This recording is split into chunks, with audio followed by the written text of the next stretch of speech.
I learned early that truth was just another currency the court minted when it felt like it. In the Cinder March, where the fog carried old prayers and fresh lies in equal measure, a woman could be branded as poison before she ever had the chance to be heard. My name is Seraphine Voss, and until the day the false accusations swallowed me whole, I still believed my bones were mine. They said I stole from the temple. They said I spilled blood under moonlight. They said the curse in my family's veins made me hungry enough to kill the air. I remember the day they dragged me from the granary floor where I'd been mending a torn cloak. I remember the way the guards didn't look at my face, only at my wrists, because that's where the villagers expected the chains to bite. I remember Lady Maris Thorne standing at the edge of the square as if she'd stepped into the world just to judge it. "Seraphine," she purred, as though my name was a curse she'd grown fond of. "Tell the court what you did." I opened my mouth to speak. My voice came out steady, but my stomach didn't. Fear always moves faster than pride. "I didn't," I said. A laugh rolled through the crowd, cruel and practiced. "Her tongue lies better than she steals," someone muttered. Lady Maris smiled like a knife sliding free. "Order," she commanded, and the words snapped through the square like a thrown chain. I was marched to the court platform. The court, judges in fur-lined robes, advisors with ink-stained fingers, councilmen wearing authority like armor, sat beneath the throne dais of the local lord. They didn't call me a criminal at first.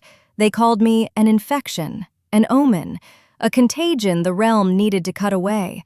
When the seer's bowl was raised, when the smoke curled into shapes that were definitely not meant to look like me, I understood the game. They didn't want to know what I'd done. They wanted me to pay for something I'd never touched. Then the accusation became destiny. "You will be sent," the head judge announced, "as a spy." My skin tightened as though my body already knew what the word meant. "To the Draven King," they said, and the square fell into a hush like a blade pressed to throats. "To his wolves, to his pack, Kael Draven, Alpha King, the kind of man even the brave whispered about in short prayers. His reign had spread like wildfire through the northern valleys, until the wildfire started demanding sacrifices. They called him monstrous. They called his beast silent, dangerous, patient. They didn't mention the prophecy that followed him. They didn't mention the curse that clung to his bloodline like frost on iron. They just pointed at me. "Break the king," Lady Maris Thorne said softly, close enough that only I could hear. "If you fail, the realm will be rid of you anyway." My hands curled. I didn't know why, but I was certain. I'd never seen her before that morning, yet she spoke to me like she owned my future. I should have been relieved. Spy, use, weaponized. At least it made sense of the lie. But relief didn't arrive. Only anger did, hot enough to scorch my fear. I forced myself to look at the judge who'd sentenced me. "I won't kill him," I said. The court gasped as if I'd slapped the throne. "You think you have a choice?" the head judge asked. I lifted my chin, even as chains were already being fetched. "I think you've mistaken what I am for what you want me to be." The guards laughed. Lady Maris didn't. She leaned in, eyes bright. "You'll learn what you are when you see his court. You're already marked, Seraphine Voss. You're already meant to be used." Marked. It wasn't the first time I'd heard that word. It was the first time I felt it like a bruise blooming under my skin. They pushed a leather strap around my wrists, tightening it hard enough to leave an imprint. "Go," Lady Maris ordered. "Go." As though exile was a road that led anywhere but into a pit. I didn't weep. I didn't plead. I obeyed, because I could use the obedience as a blade. I was going to his kingdom, yes, but I was going to take my life back. The Draven stronghold rose from the hillside like a black oath. Stone walls cut into the sky. Banners hung heavy with the scent of old blood and new smoke. The air tasted metallic, as if the earth itself had been forged for war. I entered under guard, disguised in the simple traveling cloak of a messenger-turned-asset. The guards escorting me didn't call me Seraphine. They called me property. The pack didn't cheer. The pack didn't jeer. They watched. In the throne room, the king's presence swallowed sound. I'd expected him to be larger, louder. Men like him always tried to be bigger than their power. Kael Draven wasn't loud. He was still. He sat on his throne as if it were merely furniture and not a symbol of dominance.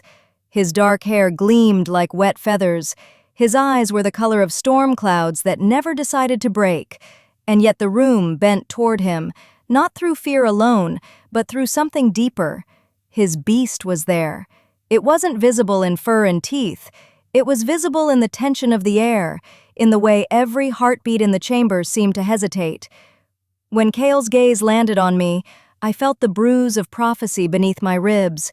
His eyes narrowed, not cruelly, assessing. A councilman stepped forward. "Your Majesty, this is the spy the outer court sent. For your safety, we request permission to—" Kael didn't let him finish. He raised one hand. The councilman stopped mid-sentence like the world had cut his words from the air. Kael stood, slowly as if he were taking his time deciding whether I was worth the trouble of standing at all. He walked down the steps toward me. The guards tensed instinctively. My own body reacted before I did, muscles coiling, breath shortening. Every part of me wanted to reach for the knife I wasn't allowed to have. Kael stopped close enough that I could smell smoke and pine and something older under it. "Seraphine Voss," he said. My throat tightened. They hadn't told him my name. Lady Maris's lies hadn't survived the travel. I forced my voice steady. "You know it?" Kael's lips curved, barely. "I know many things." "That sounds like arrogance." I lifted my chin, refusing to bow to the pressure in his gaze. Or obsession. The court shifted, startled. Even the guards looked uncertain, as though they'd expected me to fold. Kael's eyes didn't harden. They sparked. His beast stirred. Something deep in him turning, like a door deciding to open. "You speak like a woman with nothing to lose," he murmured. "I have plenty to lose," I said. "I'm just tired of watching you all pretend it doesn't matter." He stared at me for a long moment. Then he turned slightly, facing the council. "You will keep her in the tower until I decide what she is." Until I decide what she is. Not if she's dangerous, not if she's useful. What she is. My anger flared hotter. "I'm not a prisoner," I said. "I'm a weapon you were given." Kael didn't glance at me when he answered the council. "Weapons can choose how they cut." My breath caught. The first time I realized he might not be the monster the outer court had sold me. Or maybe he was, just in a way I didn't understand yet. The guards grabbed my arms. The chain around my wrists pulled tight. I refused to flinch. As they led me toward the tower, I heard murmurs behind me. I heard a woman's sharp whisper. "She looks like the cursed bloodline." Cursed bloodline. I hadn't told anyone anything about my blood. Not to anyone in the outer court, not to anyone on the road. How could they know? I didn't sleep in the tower that night. Not because I was afraid, because I was listening. The walls were thick. The tower smelled of iron and old rain. When footsteps crossed the hall, I counted them. When wind worried at the window slats, I measured the intervals. When the silence deepened, I felt something else moving in me. A pressure. Not pain, not nausea. A longing like thirst. A pulse in my veins that matched the beat of the tower's heart. I pressed my palm to my wrist where the chain sat. The metal was cold, too cold for the room. Under the surface, something shimmered. A faint line of light crawled along my skin like a sigil trying to remember how to be whole. I jerked back. My breath came hard. No, this was what they'd claimed about me back home. The curse, the sickness, the hunger. But as the light faded, something else remained. A stubborn sense of recognition. As if the curse wasn't a sickness. As if it was a lock, and the lock had a key. The next time footsteps approached, I turned away from the window. I made myself still. I heard the lock click. The door opened. Kael stepped in like night had decided to wear his shape. He wasn't accompanied by guards. No one else would dare. His eyes took in my posture, my hands, the chain. "You're awake," he said. "I don't take orders from the dark," I replied. His gaze flickered, something like amusement, quickly buried under seriousness. "You talk back as if you want to be hurt." "I talk back because if I stop, they win," I swallowed. "Why are you here?"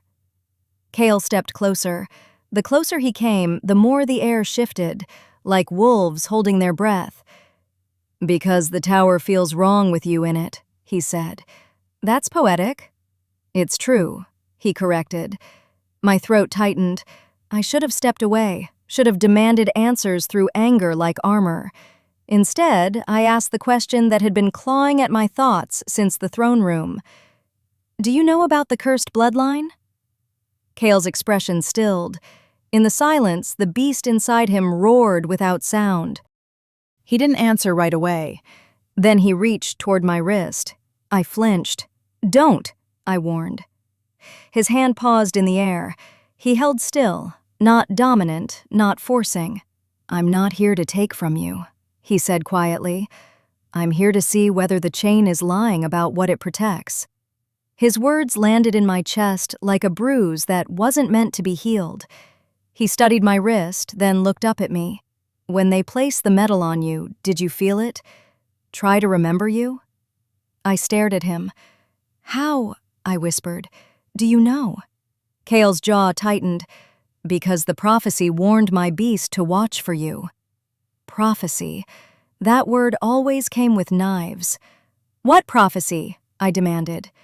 Kael looked at the floor for the briefest moment, as if the answer cost him something. "That the curse would end my reign. That a woman from the cursed bloodline would break my walls." I laughed once, sharp. "So you really are the villain they said?" Kael's eyes flashed. "Villain? You're letting me rot in a tower," I snapped.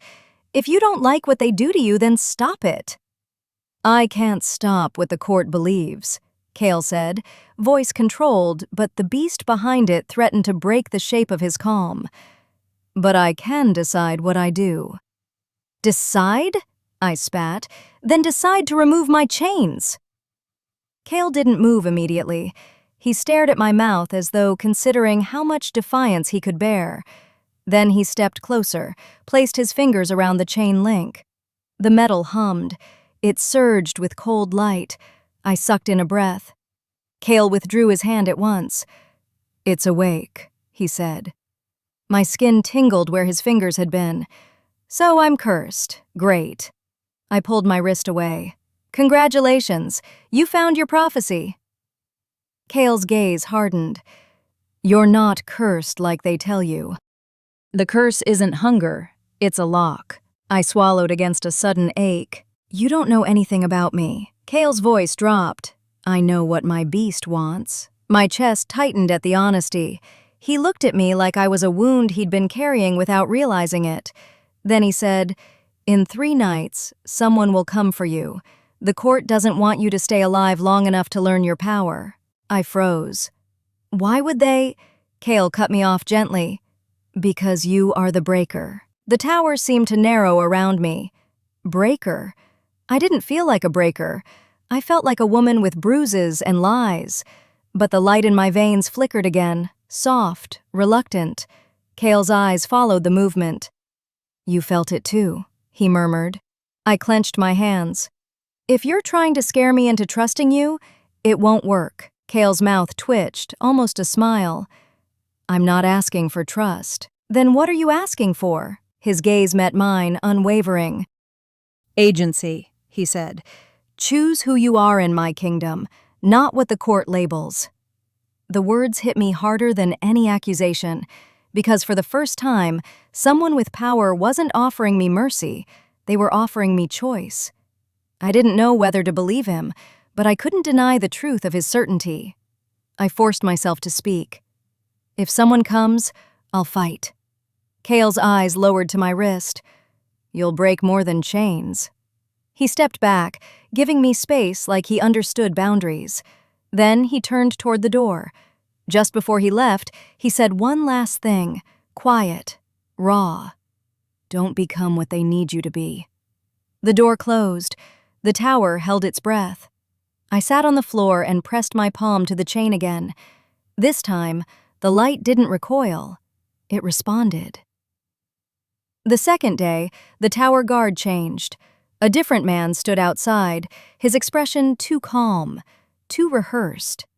That night, I heard footsteps that weren't the guards. I counted them anyway. 3 extra steps, a pause too long between them, an intruder. I waited until the door creaked open. When the shadow slipped inside, I moved. I didn't lunge blindly. I pulled the chain toward me and wrapped it around my wrist, then jerked it into the attacker's path. Metal rang. The man stumbled. In the moonlight, I saw the emblem on his shoulder. Thorn's mark. Lady Maris Thorn's private blade. His eyes widened when he saw me standing. "You're supposed to be weaker," he hissed. "I'm supposed to be dead," I corrected, voice like steel. "How's that going?" He lunged again. I sidestepped, using the chain as leverage to yank him off balance. My training had been crude, survival lessons taught in back alleys and temple corners. But my body remembered something older, something fierce.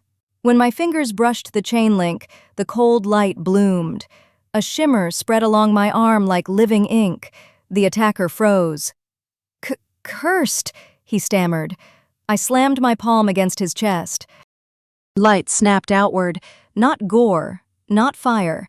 A pressure wave that shoved him backward into the wall hard enough to crack mortar. He slid down, gasping. I stared at my own hands. The light had been mine. The curse wasn't a sickness. It was a power that obeyed a bloodline contract I'd never been told about. My breath shuddered.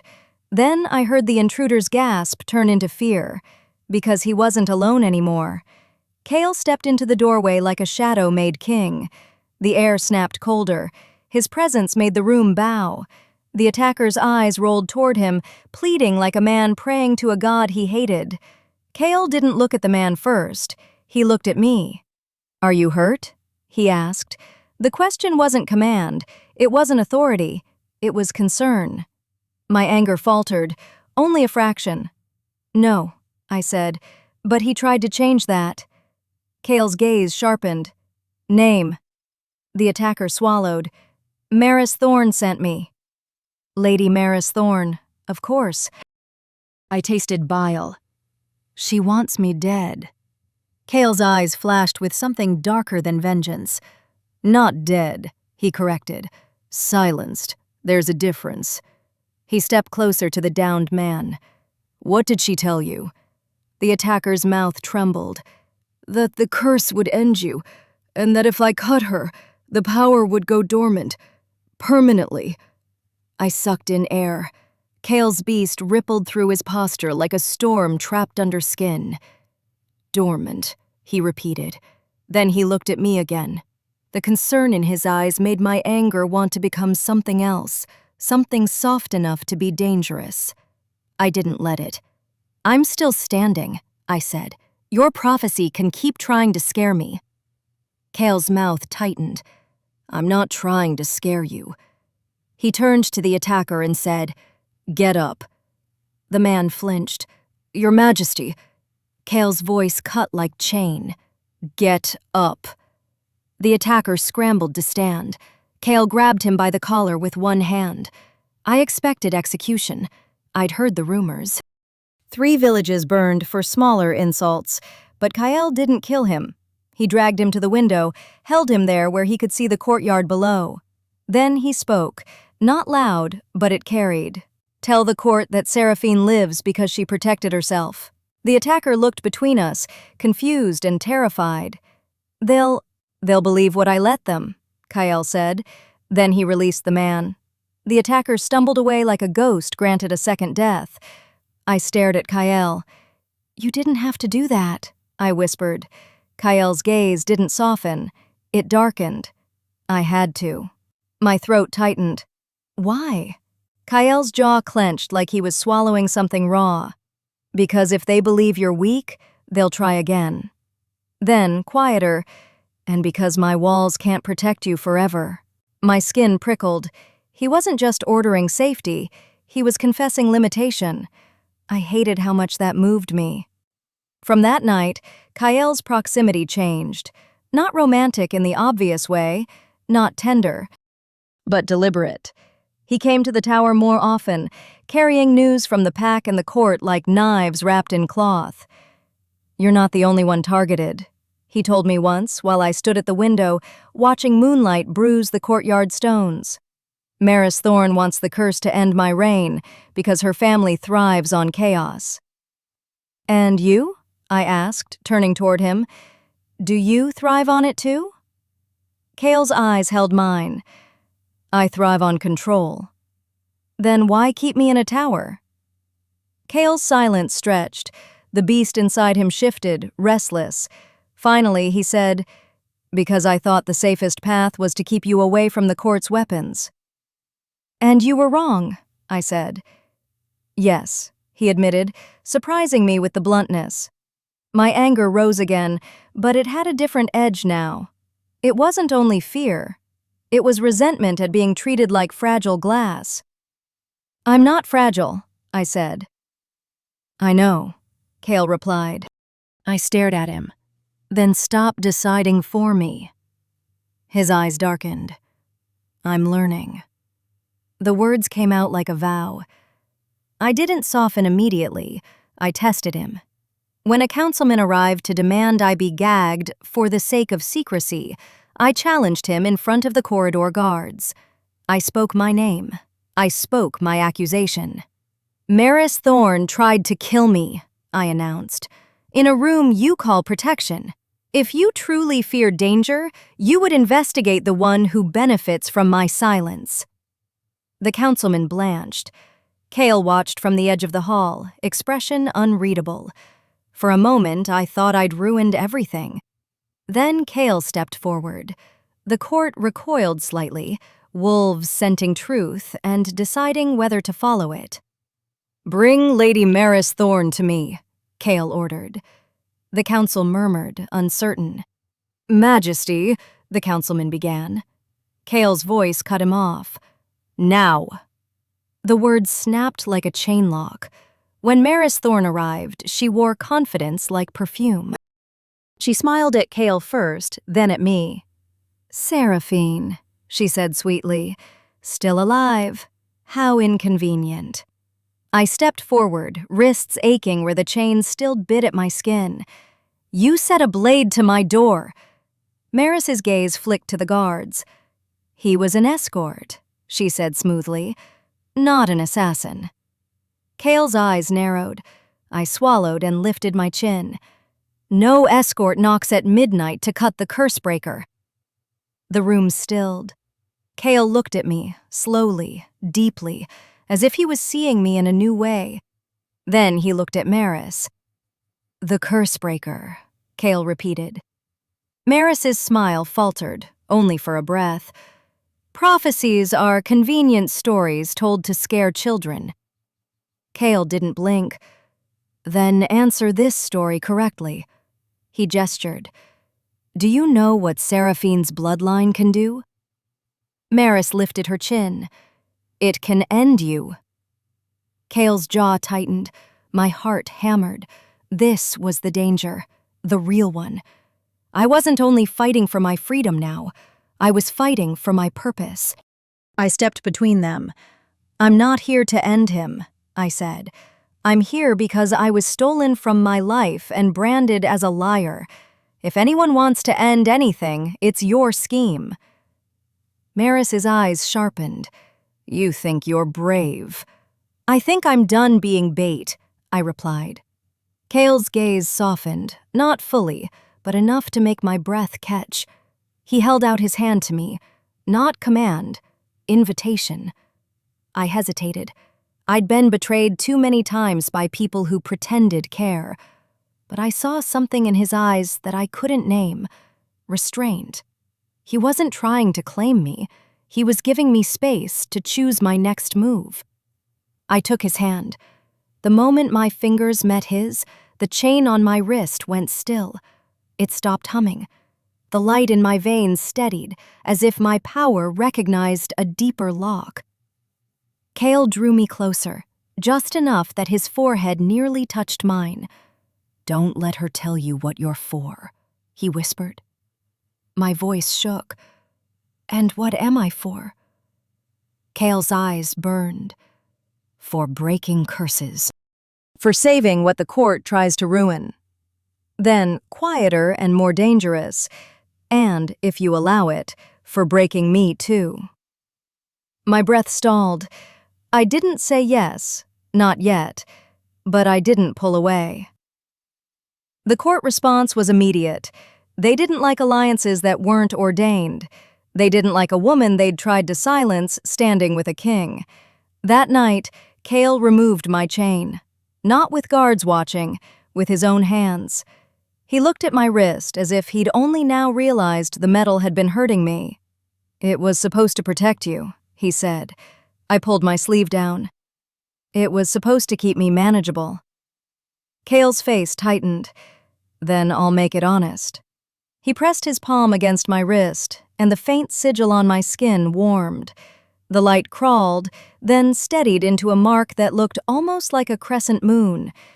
I gasped, not from pain, but from recognition. The cursed bloodline wasn't only a lock, it was a compass. It pointed toward the person I was meant to defeat. And the person I was meant to choose.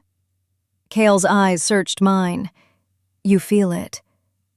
"I feel direction," I admitted. Kael's mouth curved faintly. "You always had more power than you knew." "What do I do with it?" I asked. Kael's gaze lowered to my hands. "You decide." My chest tightened. "If I can break your curse, will it end you?" Kael's voice went hoarse. "It might." I stared at him. He didn't hide the fear. He was a man who could command armies, who could burn villages, who could freeze courts with a look. And still he was afraid of the cost of prophecy. "What if I refuse?" I demanded. Kael's eyes held mine. "Then my walls stay. My reign stays a cage. Maris Thorn finds another way to sabotage the pack." I frowned. "So it's not about me breaking you. It's about me stopping her." Kael's answer was a quiet nod. "But you're still the threat," I said. "You're still the king. You still have power." Kael's expression hardened, as though the word threat offended him. Then he said, "I know." And in his voice was the slow unraveling of pride. "I'm not asking you to worship me," he continued. "I'm asking you to stand beside me while you destroy the curse that's been used to manipulate you." Beside me, not under me. That distinction made my heart ache. The attack that followed wasn't from Maris's assassins alone. It came from the pack. Not all of them, not even most, but enough to tear open Kael's fragile trust. A rumor spread like fire, that I was a spy planted by the enemy king to poison Kael's blood, that I was a curse breaker sent by fate to end him, and that if my bloodline power was real, it could only be real because I was marked by a darker pact. They tried to take me at dawn. I fought, not with pretty spells, not with cinematic violence, with grit, with instinct, with the power in my bloodline awakening as I moved. When the first guard grabbed my shoulder, I twisted free and slammed my palm into his chest. Light flashed. His eyes went wide. He stumbled back as if the air itself had become solid. I didn't kill him. I didn't want a body count. I wanted space. Kael arrived mid-chaos, his aura snapping through the courtyard like thunder. He didn't save me the way heroes did. He saved me like a king claiming a battlefield. He took the attackers apart with ruthless precision. His beast surged, and the air smelled of rain-soaked fur. He didn't enjoy it. He held himself back, restrained by an internal wall that had never been questioned before. When he caught the last would-be captor by the throat and pinned him to the stone, I felt something in me break open, not in fear, but in anger. "Stop!" I shouted. Kael turned his head toward me. The beast in him roared at my voice. My heart hammered, but I didn't retreat. "I'm not a reason to break your own control," I said. Kael's eyes narrowed, shock flickering through him. "Seraphine," he began. "I decide what happens to them," I insisted. For a moment, the entire courtyard waited. Then Kael released the captor. The man collapsed, coughing. Kael stepped toward me, slower now, like he was learning a language he hadn't needed before. "Tell me what you want," he said. I swallowed. I wanted them to stop treating me like a prophecy weapon. I wanted them to stop using fear to control the pack. So I did the bravest thing I'd ever done. I stepped forward and spoke to the pack as if they were not predators in a kingdom, but people who could be taught. "I won't be your excuse," I said. "If you think I'm a spy, investigate. If you think I'm a curse, test me. But don't drag me like a corpse and call it loyalty." The words hung in the air. Some pack members looked away. Others met my gaze. And in those eyes, I saw something shift. Not trust, not love, but curiosity. Kael watched, pride and concern warring across his expression. His walls came down a fraction more. That night, Kael took me somewhere private. Not a tower, not a dungeon. A small chapel beneath the castle with carved stone and a hearth that had never held ordinary fire. The fire here was blue-white, pulsing like it had a heartbeat. He closed the door behind us. The silence felt intimate in a way that made my skin prickle. "I didn't bring you here to torture you," Kael said. My lips curved faintly. "Everyone always says that right before they do." Kael's expression tightened, then he exhaled, as if he'd been holding his breath for years. "You're right." He stepped closer. "You're the heir," he said. My heartbeat stuttered. "I'm not an heir," I snapped. Kael's eyes sharpened. "Your bloodline is cursed because it's older than my kingdom. Lady Maris Thorne stole the record of your ancestry and replaced it with a lie." I stared at him. "Why?" I whispered. Kael's voice went rough. "Because your bloodline can break the chain that binds the Alpha curse to my throne. If it's broken, my reign ends, and Maris loses the leverage she used to command chaos." I swallowed hard. So my accusation wasn't only a lie, it was a strategy. They'd cast me out so I couldn't claim my power. They'd sent me as a spy so I could be blamed for whatever happened next. I clenched my fists. "So you let them send me?" Kael flinched slightly. "I didn't," he said, "but I didn't stop it either. The first time I heard of the spy, I refused to believe it was you." My chest tightened. "You refused to believe I'd be discarded?" I asked. Kael looked at me as if the answer hurt. "Yes," he admitted. The honesty almost broke me, because it meant he'd failed, not as a monster, as a man, and men could apologize. He reached toward me again, slower this time, giving me control over whether to accept him. "When I met you," he said, voice low, "my beast woke. It knew you weren't meant to destroy me. It knew you were meant to return what was stolen." I stared at him. "And what about me?" I asked, voice brittle. "What about the fact that I was lied to, chained, nearly killed?" Kael's eyes didn't drift away. "You will heal," he said. It wasn't promise of romance language, it was promise of action. He moved the hearth's small chain mechanism, revealing a stone circle etched into the chapel floor. Symbols spiraled outward, ancient and precise. "This is the breaker rite," Kael said. "It requires a living bloodline. Yours." I stepped back, fear flaring. "What if it kills me?" Kael's jaw tightened. "Then I die with you." The words were fierce, not romantic in the soft way, romantic in the way a blade decided to protect instead of cut.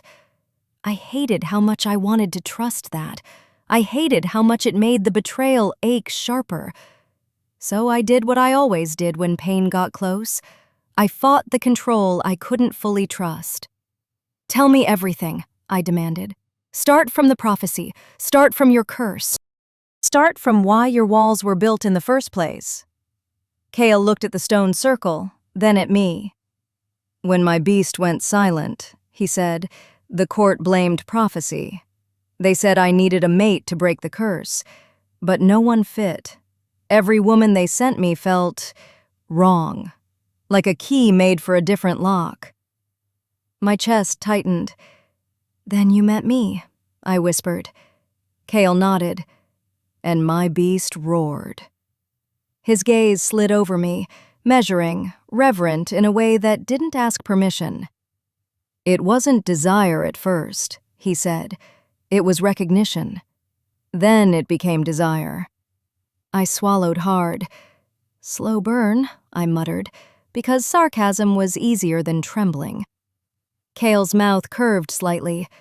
"Slow enough that you still have time to reject me." I stared at him. My heart wanted to say yes. My trauma demanded proof.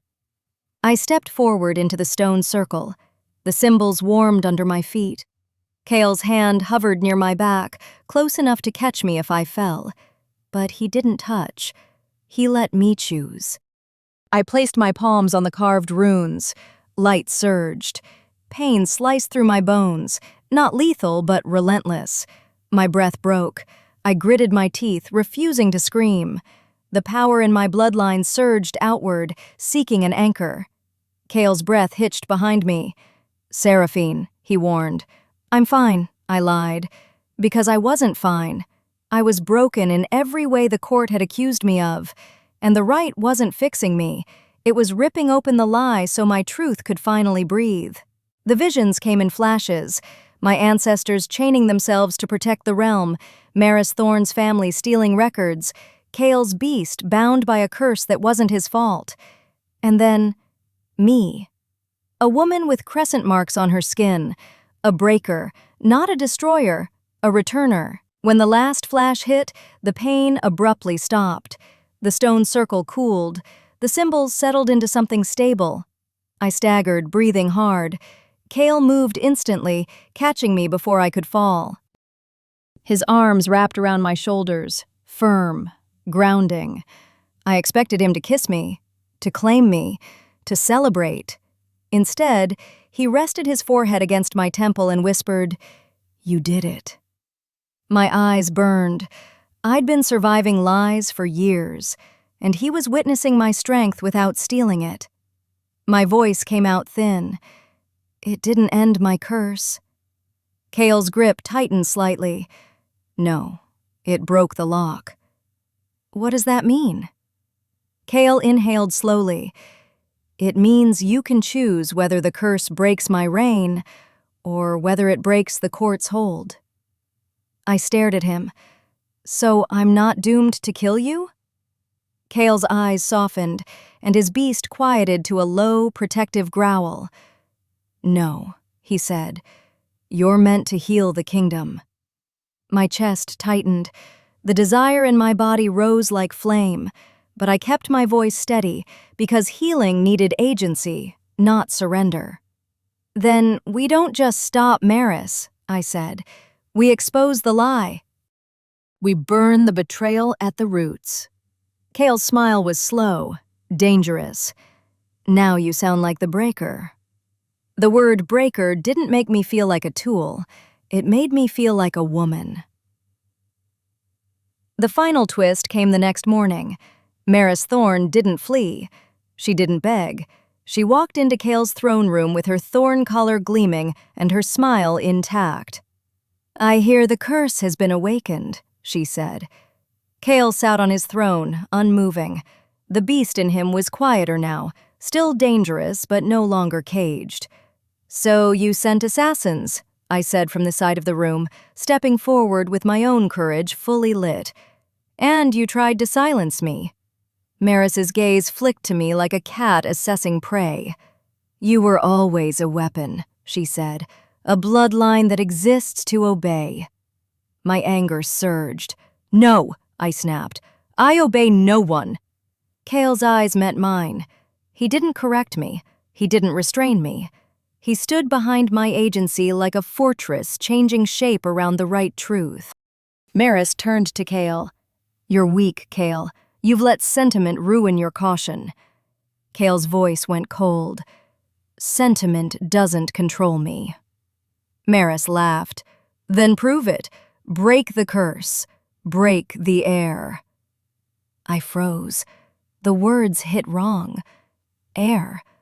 I wasn't only the breaker. I was the key. And Maris had just used the prophecy language like a trigger. Kael leaned forward slightly. "What did you do?" he asked. Maris's smile sharpened. "I protected the realm. I ensured your curse would never end until the proper bloodline arrived. Until then, I maintained the chain."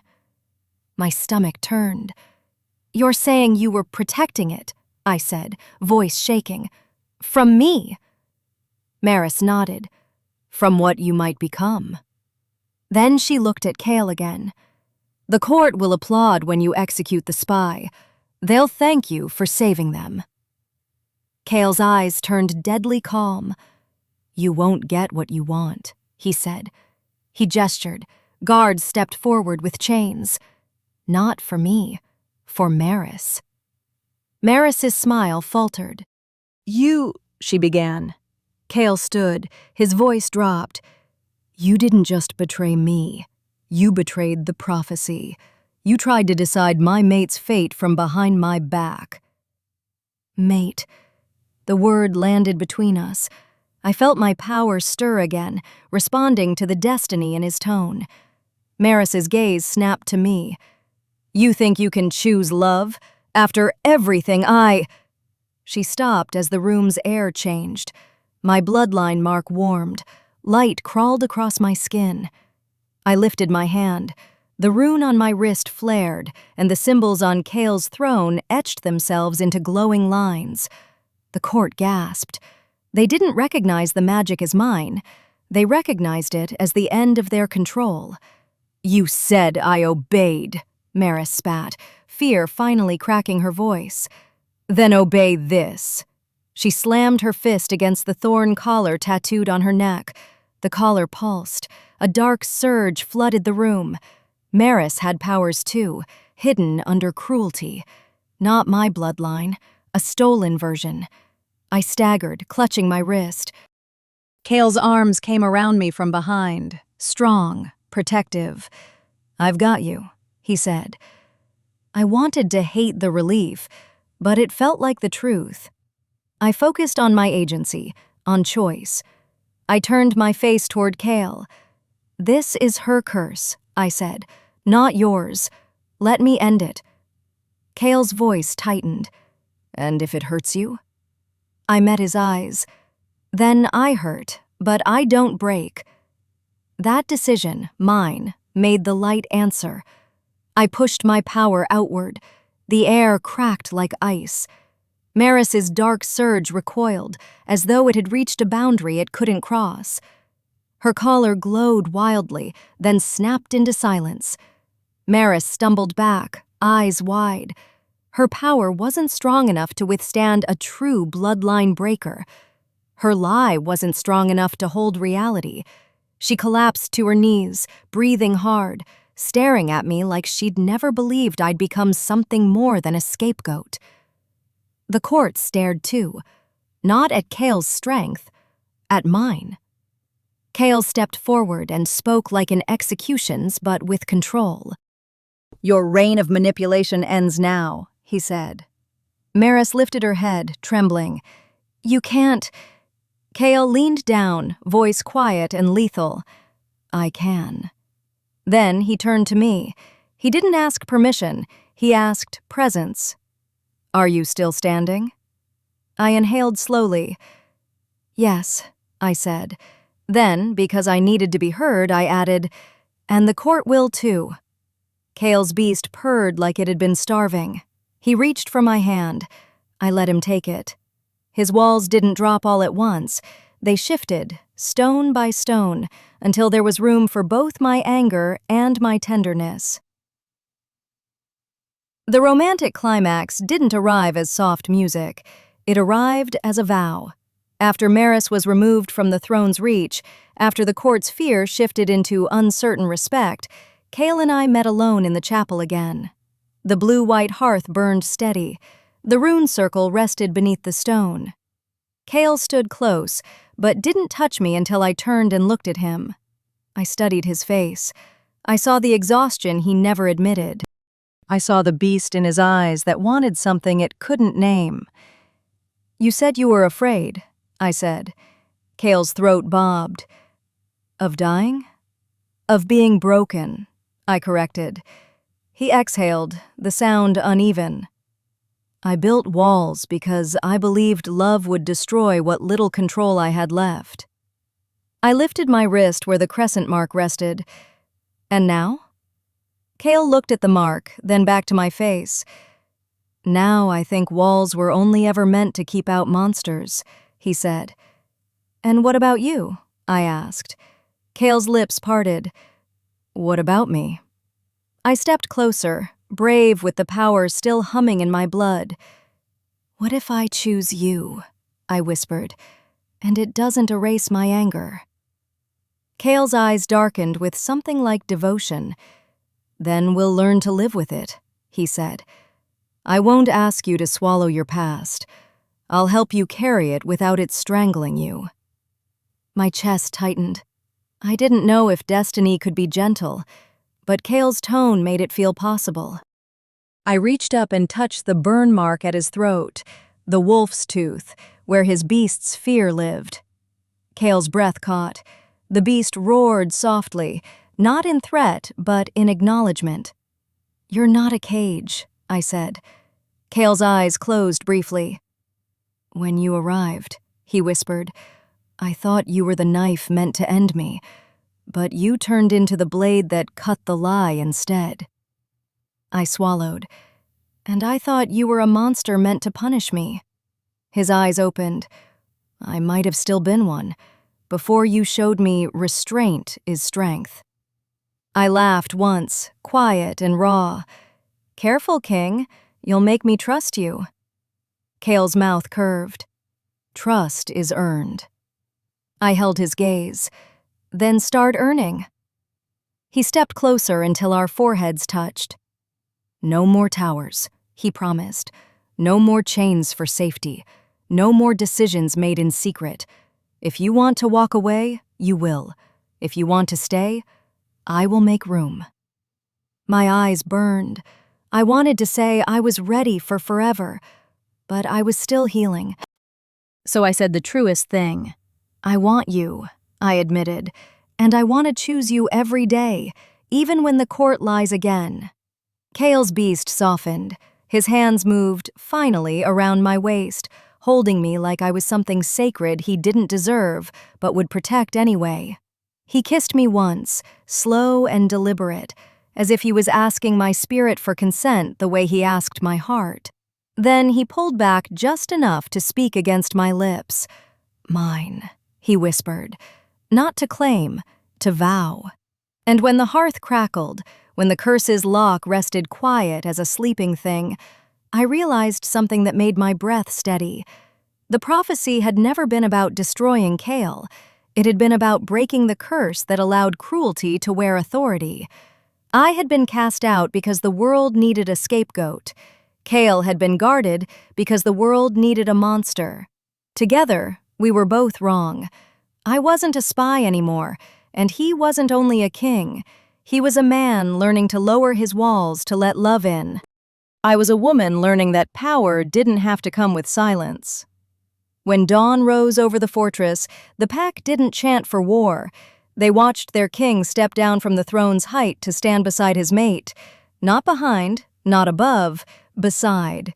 And I felt my curse loosen, finally, turning from a chain into a promise we could both keep.